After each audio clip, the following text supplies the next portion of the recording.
Hey, it's Brian Bennett. I'm a pastor, I'm a coach, and I'm a strategist. And I love helping people and organizations maximize and multiply their potential in Jesus' names. And I want to invite you to think with me for a few moments about the leader's journey of growth and of development and some of the things along the way that can become barriers and blocks to that growth and to that development. So, a couple of my starting assumptions is that God has gifted each one of us and has given us a capacity level and has allowed us to be shaped by experiences, and is instilled within us certain passions and allow those to be cultivated as we've gone along. And so, as we think about moving towards the fullness of who God's created us to be, it's how do we be the best version of us in the fullness of that. And as we go, that means growing. And that's where that phrase "leaders are learners," right? That mantra is true. That if we're going to lead to the best of our abilities for the sake of the organizations, the teams, the ministries that we're a part of, and if we're going to grow into the fullness of who we are for the sake of God's glory, for the good of others, for the good of the organizations and the teams that we serve, then we have to be learners on the journey. So what tends to happen is we start out the journey with some natural abilities that God has gifted to us, and we have some baseline skills that we've developed early on. And then as we go, we run into a block. And a block could be something like self-organization. We lack the skill or the ability to just basic self-organization. Now, when we bump into whatever those blocks are, and maybe for you early on it wasn't self-organization, that tends to be one early on that catches us. When we bump into it, we have two choices. We have the choice to respond in a helpful way that gets us unstuck and allows us to keep going on the journey, or we have the choice to stay there. So we hit the wall, hit the barrier, we have the choice to stay there, or we have the choice to get unstuck and to keep going. Now, as we go through our journey, we're going to hit barrier after barrier if we're on a strong growth journey.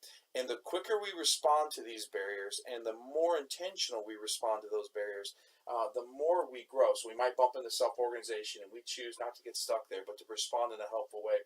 And then we bump into influencing people. And so we have to learn, how do I influence others in a way that's meaningful to them, in a way that connects with them? And how do I develop credibility so that I'm a leader worth following? We get unstuck there and we keep moving. And now we're up here to strategic decisions. As we're helping others and maybe just ourselves think through how to make great decisions so that people trust us with greater levels of responsibility, and so that we make the best decisions for our team members and for the sake of the organizations that we serve. We get unstuck and we keep going, but then we get to this place maybe with provide accountability for others. And if you are a manager, that can be a point that gets many people stuck. Either A, they don't want to do it, or B, they don't know how to do it, or C, they don't do it well. And any of those things can get a manager in trouble quickly and can hurt the team and hurt the organization. When we get stuck, we tend to get stuck because of one of four things. One is that we blame others, and so we don't look inward and say, maybe it's not all my fault, but how am I contributing to me being stuck here? Right? How am I contributing to me being stuck? So when we look outwards and we seek someone to blame for our stuckness, what that does is entrenches our stuckness. Because the issue, sometimes it's a person, right? And not taking away that we can just have bosses who are just completely irrational and crazy, and we just need to change organizations. That happens. That's rare. Most of the time, it's an issue internally. It's an issue inside of us that we need to look in the mirror. And even, like I said, even if it's not 100% our issue, maybe our boss is disorganized, but we're disorganized. We have to take responsibility for the things that we can take responsibility for if we want to maximize our growth journey along the way. So one of the things that gets us stuck is blame. A second thing that gets us stuck is a lack of awareness. So once we bump up against the wall, like influencing people, and maybe nobody tells us, or maybe someone comes along and tells us, you need to develop this skill of influencing and relating and building credibility with people. If we lack awareness, we may think, oh, I just need to be more persuasive, when maybe the issue that's getting us stuck is that we constantly sell our ideas instead of checking in with others and listening to their ideas as well. So we might just keep tracking along, trudging along, hitting the gas on trying to persuade and sell our ideas when that's the very thing that's getting us stuck. So we need self-awareness of us. We need awareness of others. And we need awareness of the relationships that we are in to help us get unstuck and to move. So awareness means things like, what's our thought patterns? What thoughts are we thinking, and can we dig down and get those? Because those things are kind of our mental maps for how we're living. What motivations, what emotions are we feeling? What insecurities? Sometimes the thing that gets us stuck and it's hard to deal with is insecurity. You know, if I don't have this title, if I don't have that position, I'm afraid to get in front of people. I'm afraid to take on that opportunity. I'm afraid to deal with a strong personality. And so sometimes the thing that gets us stuck is insecurity. But if we don't have awareness to see it and to notice it, and if we aren't aware of what our presence, the effect it's having on others, then we're going to stay stuck. And it's going to be very hard for us to get unstuck and to keep moving. Another thing that gets us stuck, so let's just say we moved on from strategic decisions, we hit provides accountability, is that we're a blocked learner. Now, normally as a blocked learner, we won't make it this far on the journey, because once we learn the skills of learning, we tend to use them. But if we're a blocked learner, it's possible that we had an experience or something happened. And what that means is that we're not learning fast enough or in the way that we need to from our experiences, from others around us, like mentors or coaches, bosses, supervisors. We're not learning enough in new ideas and material, and we're not accessing, we're not being resourceful enough to go and figure it out, to go and find the resources we need to get unstuck. And so if we're a blocked learner, we tend not to learn from experience. We tend to think in very narrow, rigid ways, and that will get us stuck versus being open, learning from others, having our learning antenna up and absorbing everything we can from everyone around us. So a blocked learner is another thing. Fourth is that we're unapproachable. It's rare that someone who's unapproachable thinks they're unapproachable.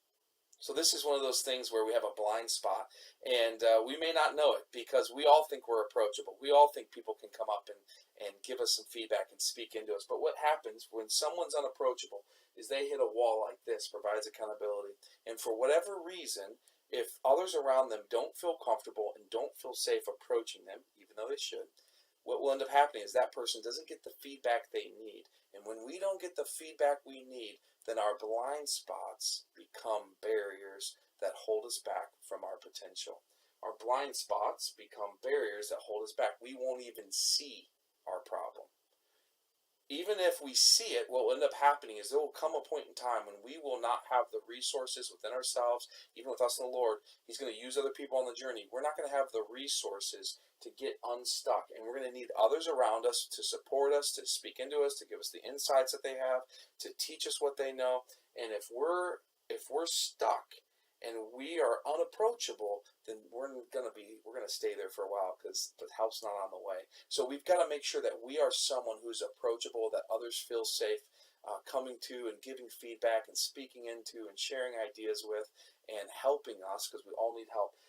What you'll see sometimes, and as a coach I see this, I've experienced this in my own way, is that you can get so far on your own, but eventually you will hit a wall that you cannot get past.